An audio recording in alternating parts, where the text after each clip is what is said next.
Greetings team, and welcome into today's webinar, Coding Systems for Multi-Story Car Parks and Car Parking Decking, which will be presented today by Sean Tinsley and Vanessa Mateus from Flowcrete. Welcome in, guys. How are you going?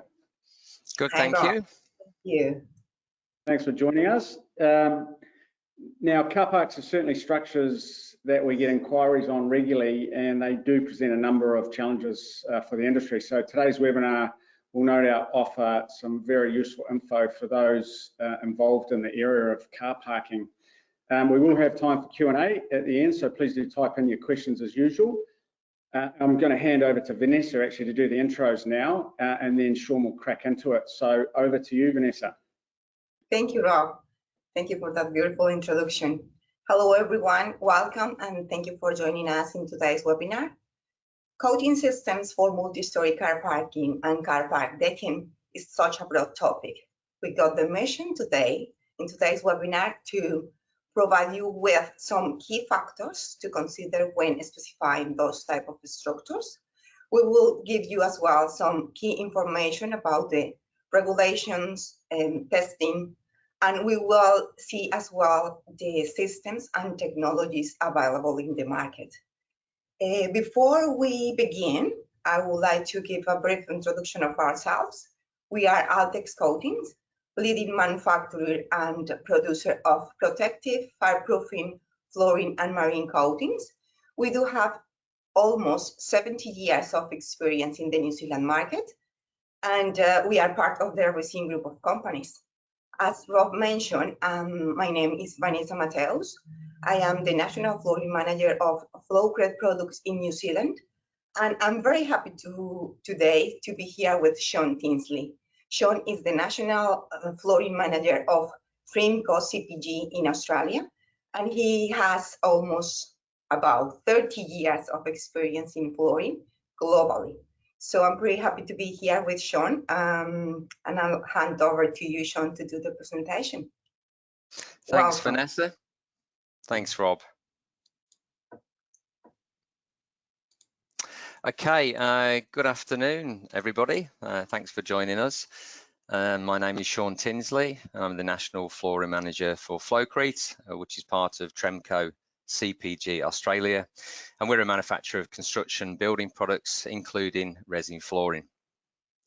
So welcome to today's CPD webinar on the subject of car park decking protection, strength, and aesthetics. So today's webinar will cover the following points: outlining the learning objectives of the webinar, specification criteria for car parks, the regulations, accreditations, and testing that are involved, typical system types and their build-ups, and then a short section at the end about Flowcrete, followed by some case studies and a Q&A. So the relevant areas of competency are design and documentation. And upon completion of this presentation, participants will be able to identify the criteria for specification of car park decking, its protection, strength, and aesthetics. We'll be familiar with the current New Zealand standards, the regulations and testing requirements. We'll learn about the challenges faced in car park decking structures and how to deal with them from the design stage. And we'll know about the typical systems that are available in the market, their types, the build-ups, and identify the benefits and life cycle implications of the different materials. Okay, so let's first look at what multi-story car parks really are. So I think the first thing to remember about car parks is that they are quite unique structures. There are no other buildings that are really built like them or used like them. So built in the 60s to provide additional parking to car park operators and owners, they have large clear spans with minimal support. They are exposed internally as well as externally to water, chemicals, and fumes. In fact, they estimate the average car brings in over 6 litres of water into the car park when it's raining outside. The other important factor is that the building is flexing all the time due to the dynamic stress of vehicles moving along the structure. And they also experience cyclical stresses, for example, every morning a car park can be substantially loaded and then relieved of the load in the afternoon. In a car park environment or in a shopping centre, this changeover can of course be much quicker than that. In addition, exposed decks are exposed to significant thermal cycling as they heat up during the day and then cool down overnight.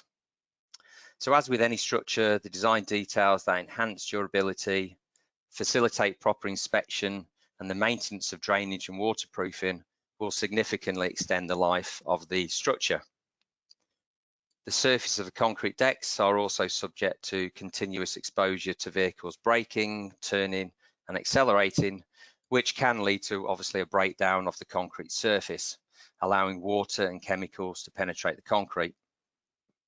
This will, over time, if left unchecked, lead to corrosion of the steel reinforcement in the concrete. The effects of poor maintenance or inadequate design on a car park structure can be significant. For example, the effects of a seriously deficient waterproofing layer, insufficient maintenance and inspection led to this. This is a car park in the UK called Piper's Row, and in 1996 this happened.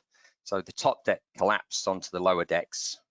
Fortunately, this happened at night and nobody was killed or injured as the car park was actually closed. The car park was obviously immediately closed and subsequently it was actually demolished. The incident and subsequent review highlighted that a significant improvement in performance and durability of car parks can be achieved by looking at the following: preventing the ingress of chlorides or salts, having effective and easily maintained drainage, giving close attention to details during design, preventing ingress of moisture through cracks, and placing a high priority on maintenance. So lack of attention to these factors led to the corrosion of the reinforcement and wedges at the shear heads to the columns, contributing towards the collapse. Many bare structures, particularly around coastal areas, have suffered from this. So while coastal areas can suffer from exposure to salts, inner city car parks can suffer from simple water penetrating through the cracks in the concrete. As the water seeps through the cracks in the concrete, it will actually collect the free lime and cement that is available in the concrete. This forms a corrosive alkaline substance which will attack and destroy car paint. This common issue can lead to significant legal implications to the car park owners. So we've experienced this on numerous projects. This is my fourth country I've lived and worked in, and have seen this in all of the locations that I've been based in. In fact, the first car park we completed in Australia was from a $200,000 claim to a body corporate of a high-end residential unit on the Brisbane River. The cracks led to water penetrating through the concrete, leaking onto a very expensive car beneath. Unfortunately for the body corporate, the car belonged to a lawyer who successfully argued that he needed his car to be replaced rather than resprayed. So there are many factors to consider when choosing an appropriate car park deck finish. So let's look at some of the main criteria when selecting a product. So it must have excellent bond to the concrete. Even the most robust systems require excellent bond. Without that bond, all the performance is lost. It must have resistance to cracking, particularly important on exposed decks, because the concrete of decks will, of course, crack to some degree or another. It should provide appropriate chemical resistance, particularly to brake and clutch fluids, as well as battery acids and fuel. Abrasion resistance is required to provide good wearing characteristics. And of course, it should be slip and skid resistance to provide safety to cars and people. Fire resistance is obviously also required in the unfortunate event if there is a fire. Sufficient time is needed for people to get out of the building. And of course, in today's day and age, care of the environment and low VOC products is also a major consideration. The product should also be aesthetically attractive. The public are very tired of dull, musty, sort of dark car parks in environments of old. So brighter car park makes parking more pleasurable and a safer experience for the people entering the car park. So clear markings also help to provide a controlled, well-managed environment for all of the users. And the product should also dampen noise. Tyre squeal is an issue, especially if the car parks are around offices or living areas or attached to hotels. And of course, the product should have a very good lifespan. So we've identified the critical elements of a car park product. The next thing to consider is the actual car park itself. So is it an internal or external decking that we're looking at? This will obviously change the way the specifications are written. Is it new build or refurbishment? Is the car park going to stay open during refurbishment? If so, this will also dictate the direction of the specification. Is there drainage? And if so, is it functional or does it need to be upgraded? Are there any thermal variations to consider, particularly on top decks? What is the substrate condition? If it's an existing car park deck, does it require any remediation prior to applying the coating? What is the level of structural movement? And are there any joints to consider? And where are the key locations of significant abrasion and wear resistance? Ramps and turning areas are subject to much greater abrasion than the parking decks themselves. And of course, what is the expected lifespan of the structure? Okay, so let's look at some typical situations with multi-story parking, starting with the intermediate decks. So what are the key challenges? So although the intermediate decks are likely to be exposed to the lowest levels of thermal movement, rain and UV radiation, they're likely to witness the most traffic use as vehicles use the intermediate decks to enter and exit the structure. Car parks, as we touched on before, are also designed with minimal support columns to enable maximum amounts of car park spaces. This can mean the car park decks are susceptible to flexing and movement, particularly when the decks are loaded and offloaded with cars. A high volume of vehicles moving within the structure can also expose the decks to vibrations and dynamic loadings. So in order to counteract these challenges, there are a range of deck coating systems that can be used. Crack bridging polyurethanes and MMA materials have been designed to handle the unique structural movement of suspended slabs and bridge decks. They will provide the necessary flexibility to move alongside the structure, preventing cracking. MMAs are particularly robust for areas exposed to high levels of traffic. Although intermediate decks are generally covered, in certain design schemes, some of the car park may be exposed to some UV light for periods of the day. So UV resistant polyurethanes and MMA decking systems also offer excellent UV resistance and will protect the finish from discoloration or fading. On top of this, polyurethane and MMA surfaces demonstrate excellent chemical resistance, and the non-slip properties can be tailored to the different requirements within the structure. They come in a wide variety of color options and offer the most durable finish for intermediate deck environments.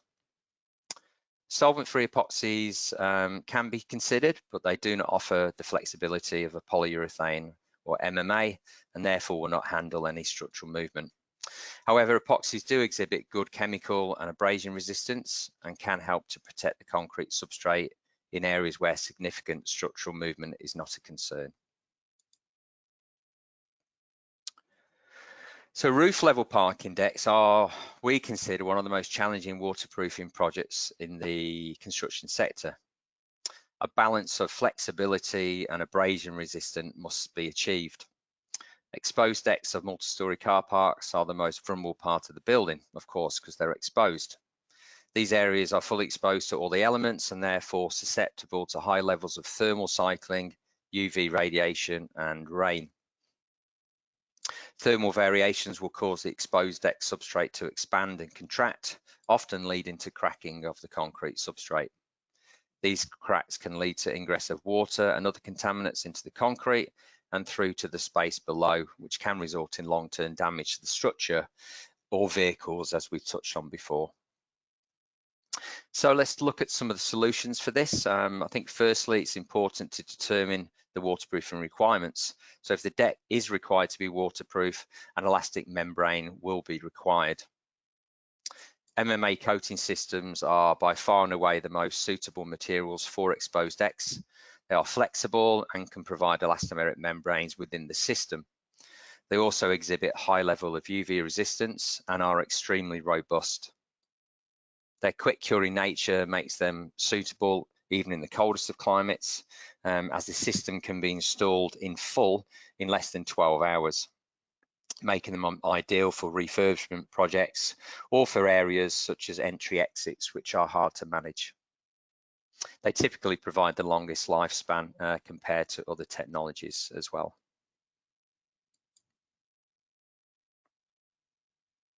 So ramps and turning circles are exposed to high levels of mechanical impact, vibration and abrasion, and represent one of the most complex areas of the structure as engineers and architects push for shorter, narrower ramps with low floor to ceiling spaces in order to maximize the parking capacity and drive up revenue. In some instances, ramps can be partially or fully exposed to external weathering and rainwater, and therefore can be significant movement affecting the joints connecting the ramps to the multi-story decks. Application of resin materials onto steep gradients can also be problematic due to the material's liquid flowing nature. So the solutions to this, ramp areas demand special consideration and treatment. A higher thickness is recommended as well as systems with sufficient thixotropic profile to ensure a slump-free application. The selection of anti-slip profile is important to ensure the desired anti-slip properties are achieved to the right specification depending on the ramp's steepness and its location. Heavy-duty MMA coatings are best suited to ramps, offering all the material's inherent crack bridging and high levels of wear and slip resistance. The materials can also be applied at greater thicknesses and can be broadcast with strong aggregates, including aluminium oxide, in order to ensure a strong textured anti-slip finish. Their quick curing nature also provides a significant benefit for future repairs and for refurbishment projects. So now let's look at some of the typical materials that are often used for the protection of car park decks. So there are three types of ways to protect the surface of concrete. Number one, hydrophobic impregnations, often referred to as water repellent agents, today mainly consisting of silanes. They are often used on concrete to prolong the service life of the structure. This is accomplished by protecting the steel reinforcement bars from the chloride ingress. When the concrete is treated with a water repellent agent, the properties of the surface layer becomes hydrophobic and therefore water droplets are stopped from entering the concrete. This can reduce the chloride ingress and stop heavy rain from penetrating through the surface. However, when the concrete cracks, these materials are often ineffective.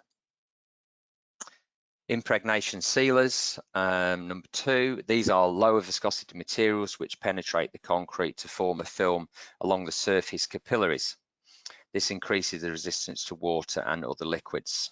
However, again, if the concrete cracks, they are ineffective. Finally, there are surface coatings which form a physical barrier over the surface of the concrete, preventing any ingress of liquids or other contaminants reaching the concrete. From a waterproofing perspective, the key differences between coatings and hydrophobic and impregnating sealers is the coating's ability to bridge cracks. Depending on the material, the coatings are designed to be flexible and crack bridging. So when the concrete moves and cracks, the coatings resist this cracking.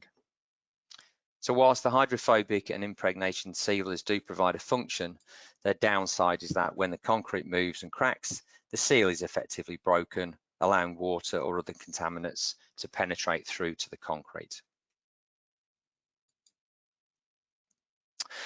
So let's look at some of the relevant standards and testing that the coating materials must go through to evaluate their performance.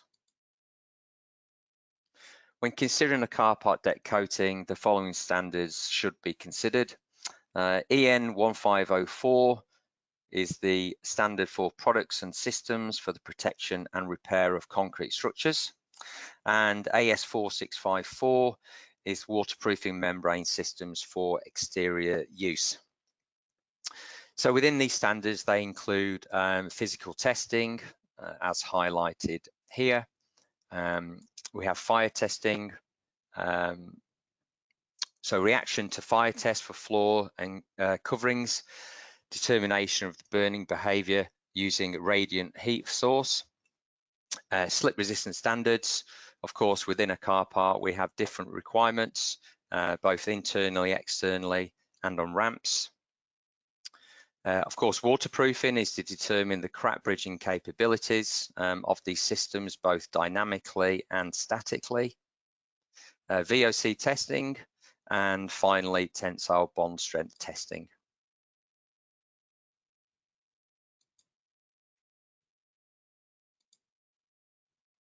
So let's have a closer look at some of the test requirements, starting with the tensile bond.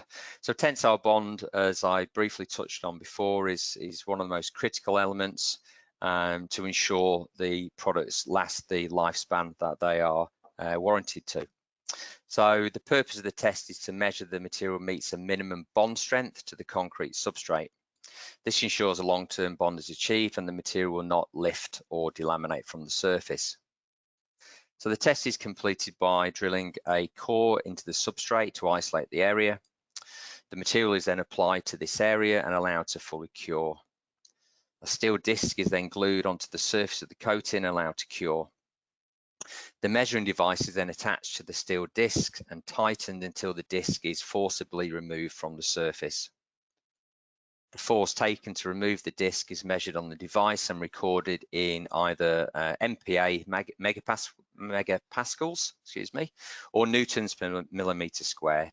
The general guide is to achieve a minimum of 1.5 MPa, although typically we're looking for values above 2 or 3. So here you'll see some more examples of the tests that are required. Crack bridging test is fundamental for any membrane, as this determines if a material has the ability to bridge cracks in the concrete and therefore retain its waterproofing integrity. The test involves inducing a crack in the concrete paver, which has the coating system applied to it. The width of the crack is then increased until the coating fails. A second test involves repeatedly opening and closing the crack to ensure the material can accommodate dynamic cracking. This is critical as cracks in concrete can continue to move when the structure is loaded and unloaded with cars and when the concrete heats and cools through thermal cycling. Abrasion resistance is also completed to ensure the coatings are able to accommodate the wear from the car traffic. In this test, the coatings are subjected to abrasive aggregates being moved over the surface.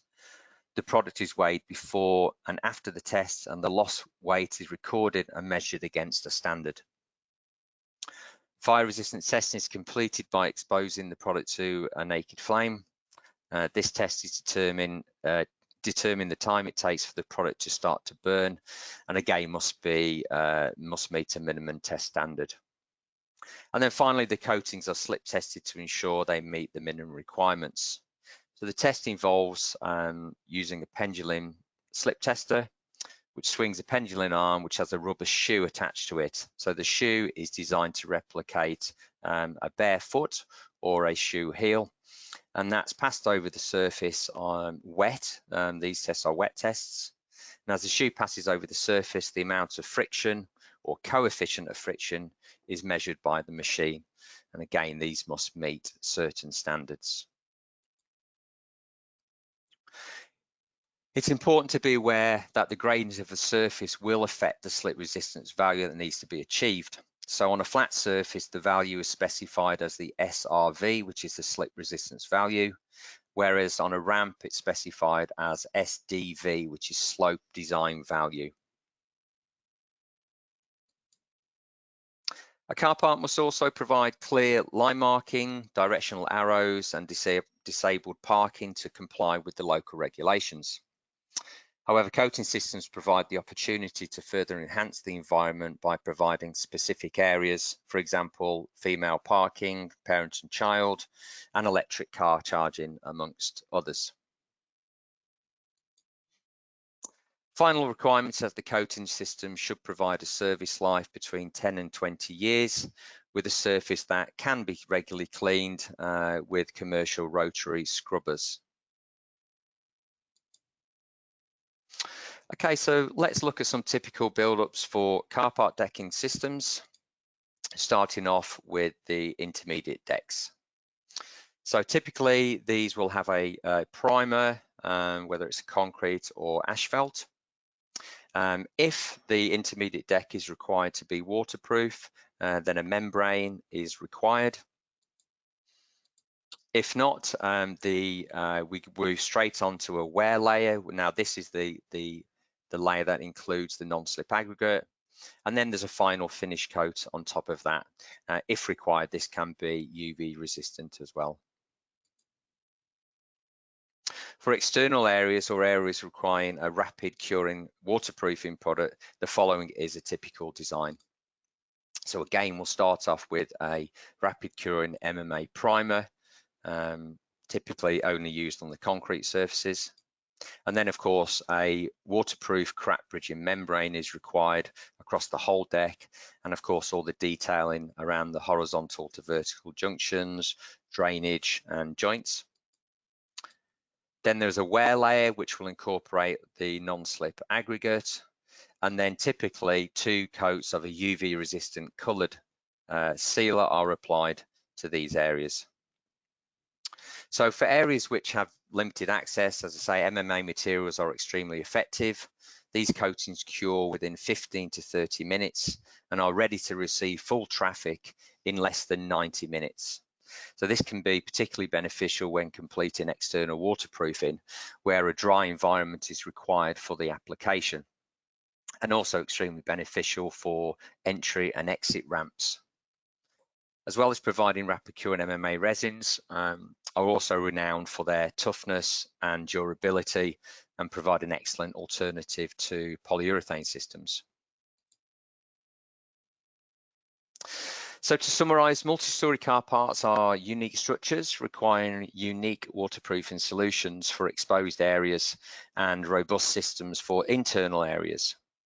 Decking systems offer excellent performance characteristics and track records and should only be installed by recommended or approved contractors. The specifier has many options for both new and refurbishment projects to meet the requirements of their design criteria. So the following shows some case studies of car park decks treated with a flexible deck coating system. So this is the Gasometer car park in Takapuna. This project included a full waterproofing system on the exposed top decks using a fast cure MMA system and a fast curing MMA system for the wearing decks of the intermediate areas. This project used a combination of polyurethane, epoxy and MMA to great effect by simple use of colours and excellent detailing around the columns.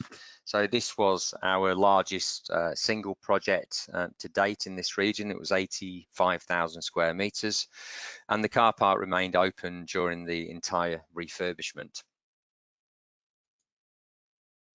This unique project was completed in a polyurethane system, which was installed at night only due to the extreme weather in Dubai. This is the Amazon headquarters in the UK, and an MMA system was used to provide a trafficable waterproofing system to the exposed decks and ramps, and this was a new build project. And then finally, a rapid curing MMA system was used to provide a trafficable waterproof system for a critical helideck project in Shanghai.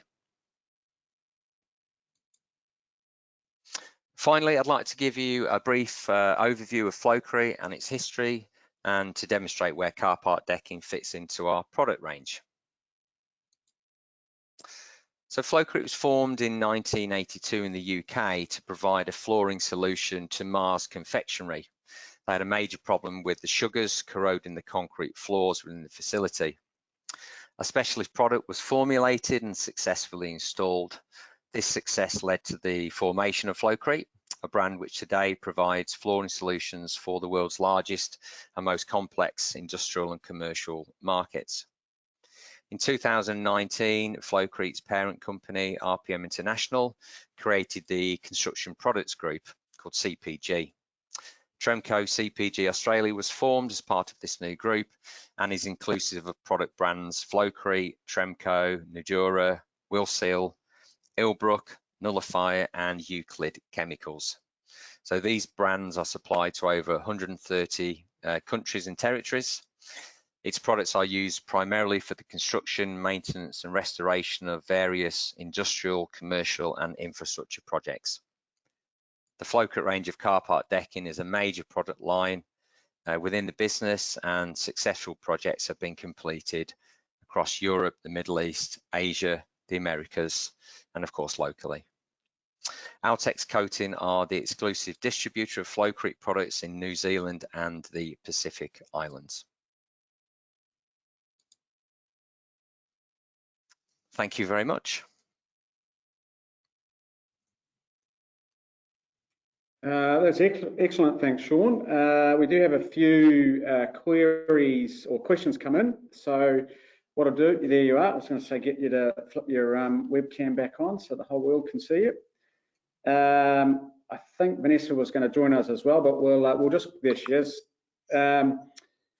What we will do, I'll just roll through these questions, and there's some interesting one that have come in. So now you've mentioned MMA systems a lot, so I'm assuming that's not mixed martial arts. Can you explain what that technology is? It does sound very interesting. I'm particularly interested to hear a bit more about the curing times, because that's an area that we really do struggle with the traditional epoxies and urethanes, that sometimes we get asked for systems into car parking, and that's just the big challenge for us, is the curing times and turnaround times.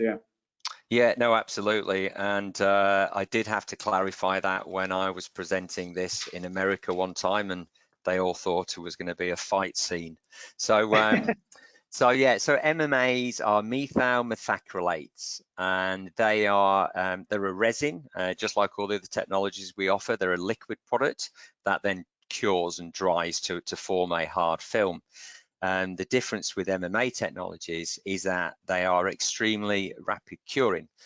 So each coat can be catalyzed to cure anything down to 15 minutes, all the way up to maybe 1 hour, to allow the coatings to be applied.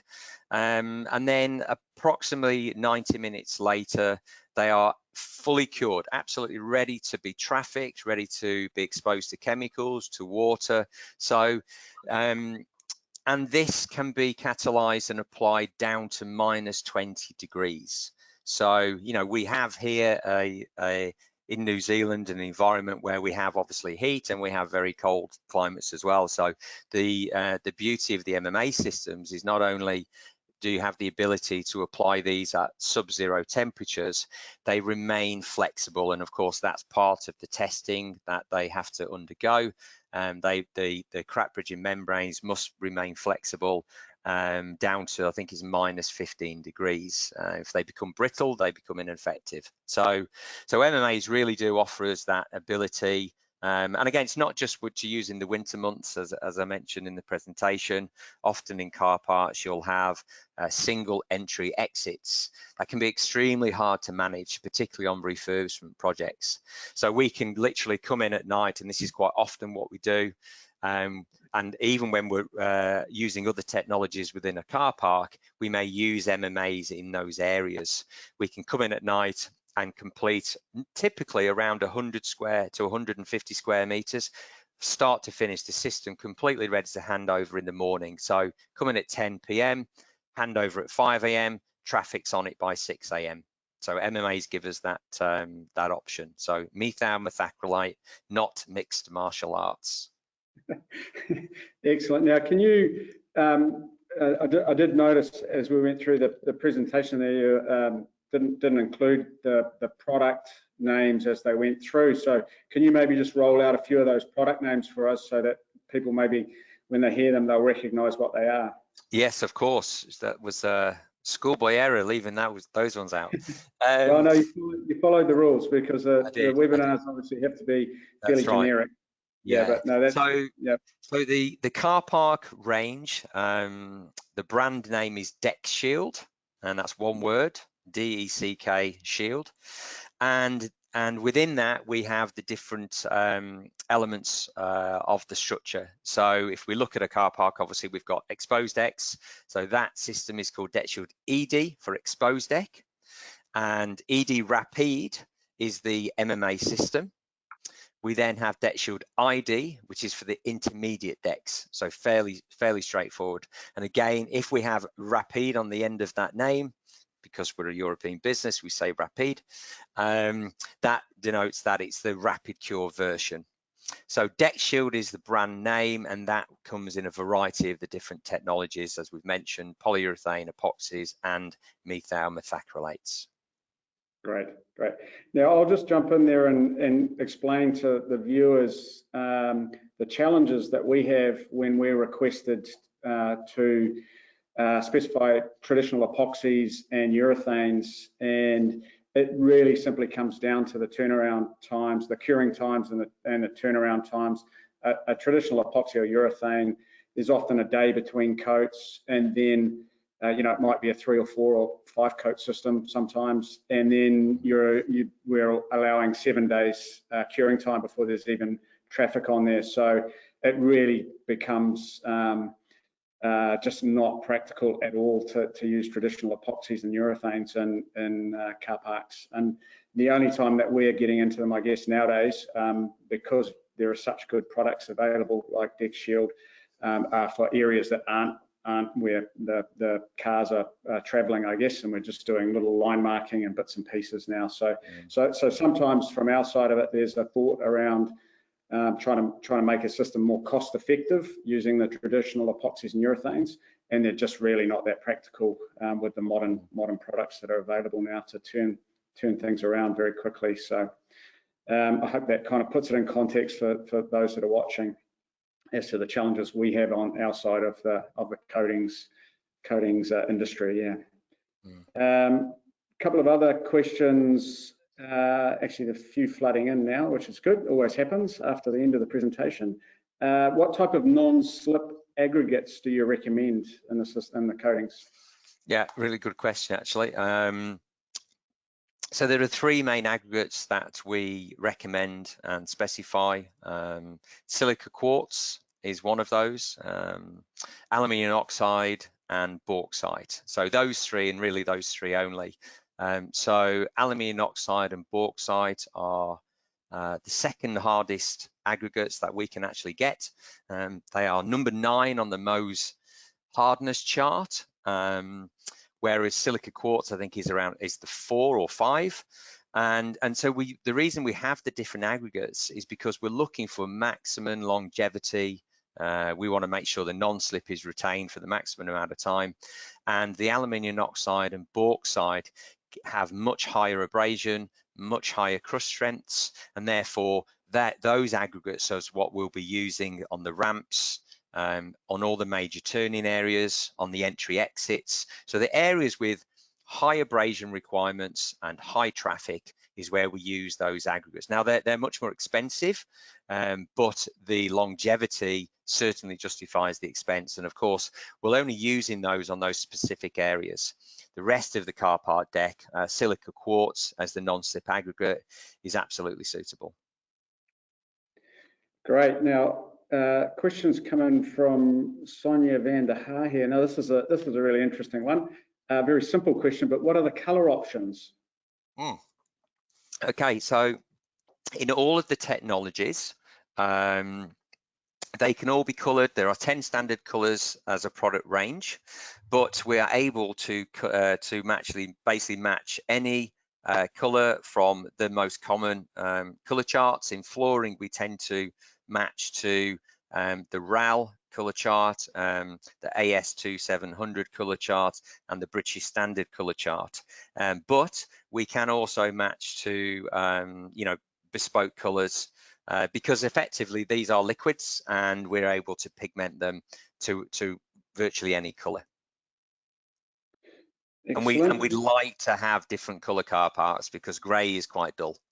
Yeah, it's certainly noticeable now seeing some of the new shopping centre car parks, I guess, going up, and it's such a different experience going into those car parks now, with them completely done with a beautiful coating system and colours differentiating areas, and it's quite a different experience, isn't it? And I guess that's the whole point of particularly the shopping complexes now that are being built, is it's all about the experience, isn't it?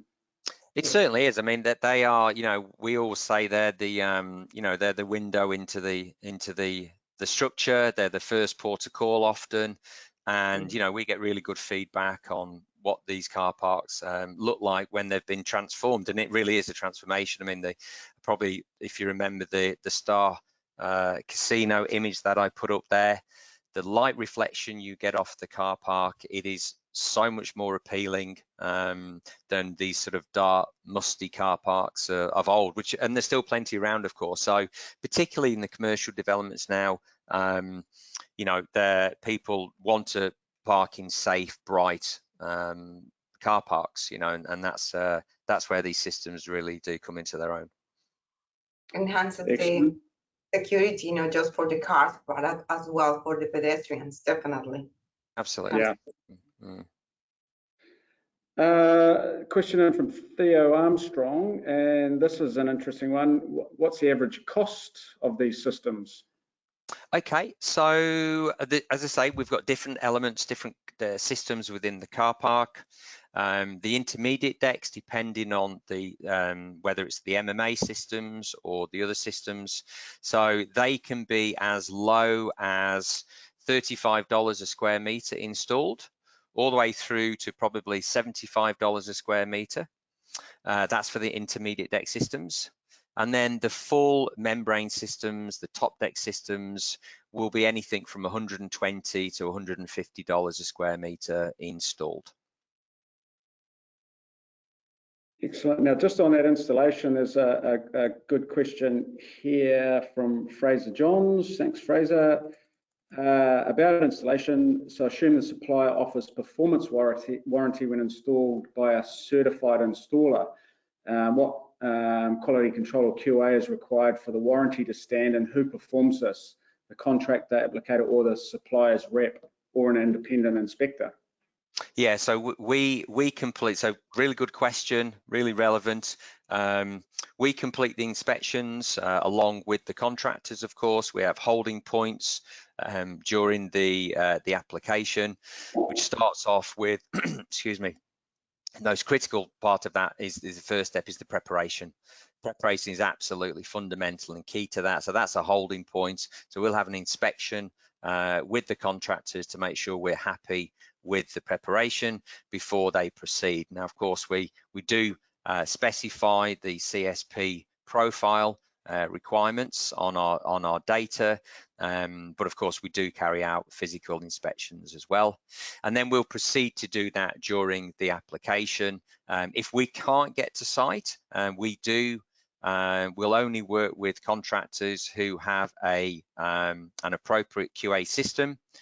So when we aren't able to get to site, we know we can look back and say, okay, on that day, the guys recorded everything they need to record. So they're testing the substrate temperature, the substrate moisture content, the surface temperature, that's very important, the ambient temperatures, and of course then they're recording the batch numbers of all the products, the coverage rates of each unit that they've installed. So we'd expect on a deck, if it was a 500 square meter deck, we know they would use 300 litres of primer and 500 of membrane. So we have all of that documented. That must be QA'd. You know, that's part of our requirement in order for us to issue any warranties. Thanks for that. Question from Caroline Sue. Thanks, Caroline. Could the system be applied on an existing car part with unknown impregnated sealer or waterproofing coating? Now, that's a challenge that we face fairly regularly when there's something has been applied and no one's quite sure what it is. Yeah. Because the answer is yes. We always test if we're not sure. And again, with MMA materials, the testing is very, very quick. We can basically have an answer within 2 hours. And really the testing simply involves carrying out the surface preparation that we were doing on the job. And then we would do the tensile bond test, which is what we talked about before, because what's going to happen potentially is that the bond will be inhibited by those materials. So, but what happens is the surface preparation, if we have the sealers, if we have these other products that are unknown on the surface, they are removed from the surface during the preparation. If there are impregnated sealers that go into the pores, they're not going to affect our bond. So if we're not sure, we will always complete the necessary testing to confirm its suitability before we would proceed. Another question in from Sonia van der Haar. Thanks again, Sonia. What are the environmental qualities of MMA versus polyurethane coatings? Example, VOCs or other impacts in manufacture and application. Okay, so the VOC contents, they are in Australia, it's Green Council standard, which we test to. We test all different standards around the world, of course. In Australia, it's Green Council, which means that they have to have less than 150 grams per litre, depending on whether it's a primer or a membrane, and we are well below that. So the MMAs compared to the polyurethanes are in the same bracket, and they are considered low VOC materials, and they meet Green Star or Green Council accreditation. And as I say, we test all of our products for the VOC content. We try and test them locally as per the local standards, so we have all of that information. So they are considered a low VOC product. They are solvent-free and low VOC. Great, and I think certainly here as well for New Zealand Green Building Council, they would meet the requirements here as well. Particularly, there's a table, I think it's 13.1.1, not quite sure how I remember that, but it's one that comes up all the time, and the VOC level there for 2-pack flooring coatings is, I think, 140 grams VOC per litre, so well under that, yeah. Yeah, well under that. I don't remember either, but yes, definitely we have the certifications and they comply with the VOC content. Great. Now, a couple more, since you're on a roll. For MMA, is it difficult to maintain a wet edge when applying? And is it important to ensure that you retain the wet edge for an even coating? Great question, somebody who knows coatings clearly. Is it difficult? Not when you're trained. They are actually applied with just rollers and squeegees. There's no spraying involved in this. We're not using any complex equipment. Is it difficult? Yeah, it can be, particularly on hot days. And so what you would do is reduce the wet edge width. So typical car park width is 16 meters. I know that, sadly, but and that's the parking bays, the driveways, and then the parking bay again. So if it's a particularly hot day and there isn't sufficient crew to retain the wet edge, then you keep the area narrow. So you'll maybe only apply the coating to the car park bay. And so that would be 4.8 meters typically. And you'd stop at that bay to make sure you could continue a nice wet edge during that application. Now, obviously, where you stop and start, there is a detail that we provide. It's fairly simple, and so the next day you can simply butt up to that day work joint you've provided, and that will ensure you've got a continuous film that's essentially fused together, that will provide a full waterproofing or wearing function. Great. Oh, this is an interesting one. This is car park ceilings. What product would you recommend for a car park ceiling? And the function of the ceiling paint is primarily for aesthetics, wayfinding, and cleanliness. Yeah, I mean, depending on the structure, there are anti-carbonation coatings that we can provide if an anti-carbonation is required on those soffits. Otherwise, it could simply be an acrylic coating. If I think again the Star Casino project that I flagged on one of those case studies, that had complete painting on all the columns and all the on the ceiling, on the soffits, as well as the floor. In that particular project, as it was an underground car park, was just an acrylic. Fantastic. Now, just back on the MMA coatings, are they, this is a simple one here, I can't have been listening. Are they 2-pack products or are they single-pack products? No, well, technically, they're a 2-pack, but they're not like a polyurethane or an epoxy where you'll have, a part A is 80% of the mix, and then the part B is 20%. It could be a 2-to-1 sort of ratio, or 3 or 4 if it's a polyurethane. They're not like that. They are cured and activated with a catalyst. So the catalyst rates are between 1% and 5%. So it's a very, very small amount, and that's how we control the speed. 5% is the maximum we use, and that will cure the product at the maximum rate, and 1% is the minimum that we use. So it's cured with benzoyl peroxide, which is a powder that starts off the polymerization of that, turning it from a liquid to a solid. Great. And then we have the color pigment added to it. Correct. Sure.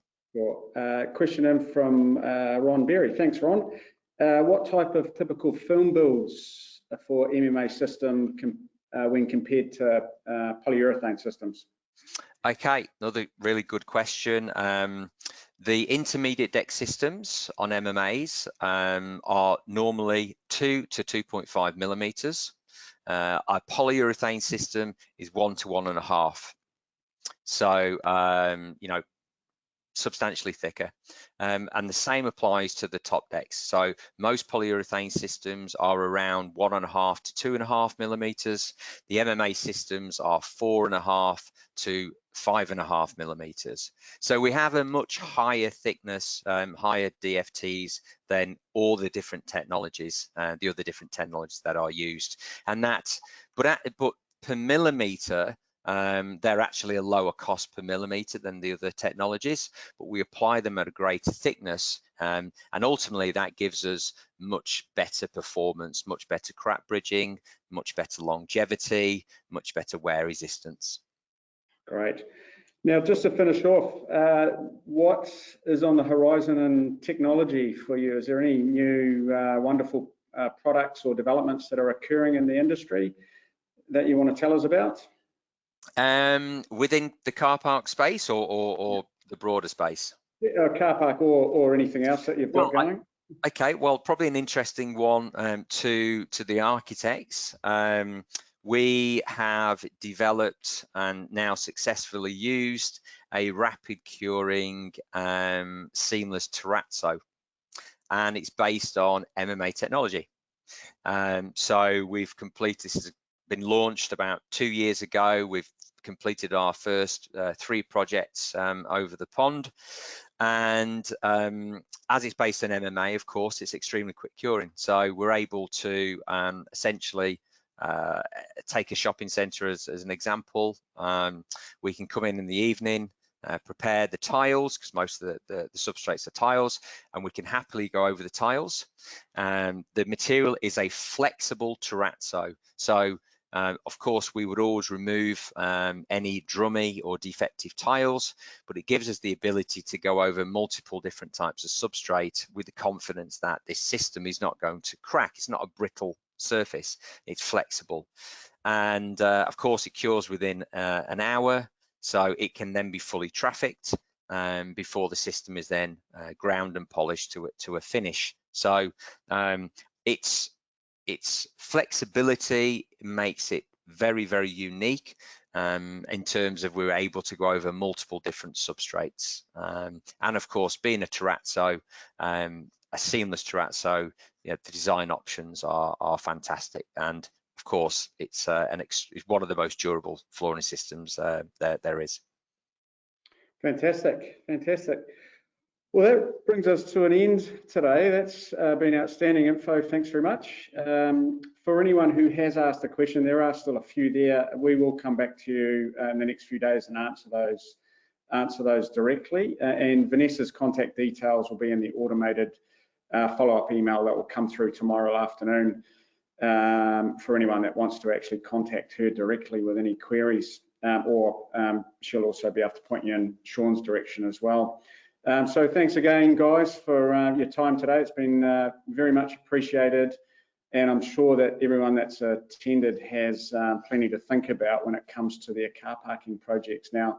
And you've put some context around the products and their performance and application and everything that goes with that. So thanks very much for your time, most appreciated. Thanks to everyone that's tuned in today. We will leave you now, so have a great day out there, stay safe, and we will catch you at our next webinar. Thanks, guys. Thanks, everybody. Bye-bye.